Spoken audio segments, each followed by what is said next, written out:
تو آدمی سوچتا ہے یار آرام جو دیکھ چکا ہے اسے تکلیف نہیں برداشت ہوتی. سیدہ خدیجہ ملکہ تجار تھی. کیا تھی؟ ملکہ تجار. سیدہ خدیجہ ملکہ تجار تھی. حضور سے جب نکاح ہوا سارا مال رکھ دیا حضور کے قدموں میں. میرے سرتاج یہ آپ کا ہے، سب آپ کا ہے.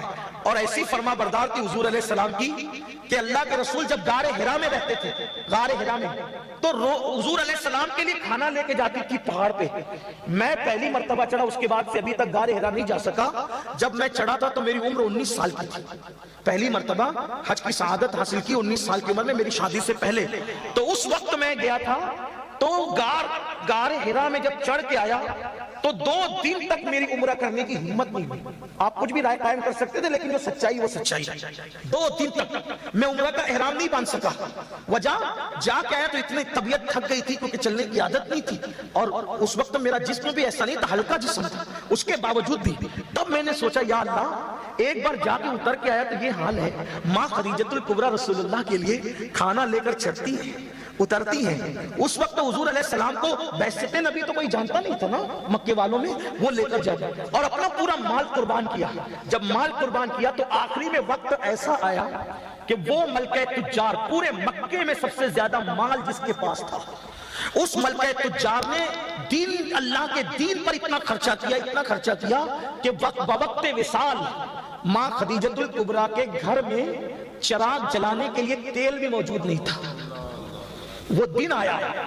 آج دین کا کام کرنا آسان ہے، غریب لوگ دین کا کام کرتے کرتے آج مالدار ہوتے ہیں.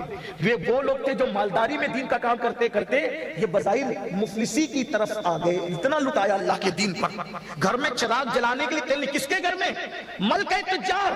ان کے گھر میں چراغ جلانے کے لیے تیل نہیں. اگر آج شوہر غریب ہو جائے عورتیں بھاگنے لگتی ہے. اللہ ماشاءاللہ سب کی بات نہیں کرتا. شوہر کے برے دن آئے میکا ڈھونڈنے لگتی ہے، سب کی بات نہیں کرتا. مگر سنو، اگر غربت اور مطلب کوئی موبائل کی، زیور کی، دولت کی لالچ دے دے، لڑکیاں مذہب بدل دیتی ہے. سب کچھ دنیا نہیں ہے. اما خدیجۃ الکبریٰ کے گھر میں چراغ جلانے کو تیل نہیں ہے. بچپن کی سہیلی کو مکے کے کافروں نے ورغلا کر کے بھیجا کہ جاؤ خدیجہ کو تم اسلام سے ہٹا دو، اسلام سے پھیر دو. اور آج تو پھیرنا آسان ہو گیا خدیجہ کو، کیونکہ اس کے گھر میں چراغ جلانے کو تیل نہیں. اور خدیجہ اتنی بیمار ہے کہ جس کے پاس دوائیاں تو دور کی بات، کھانے کے لیے بھی روٹی نہیں ہے. یہ وقت آ گیا. اب سننا، حضور اگر اشارہ کر دیتے تو پھر وہاں کیا کمی رہتی نا. فرماتے اگر میں چاہوں تو یہ پہاڑ میرے ساتھ سونے چاندی کے بن کر کے چلیں، لیکن میں اپنی قوم کی بیٹیوں سے کہتا ہوں میری بہنوں، جب چراغ جلانے کے لیے گھر میں تیل نہیں اور بیماری اتنی، تو بچپن کی سہیلی آ کر کے بیٹھ گئی، کہا خدیجہ میں تجھ سے بہت پیار کرتی ہوں. دیکھو ورغلانے والے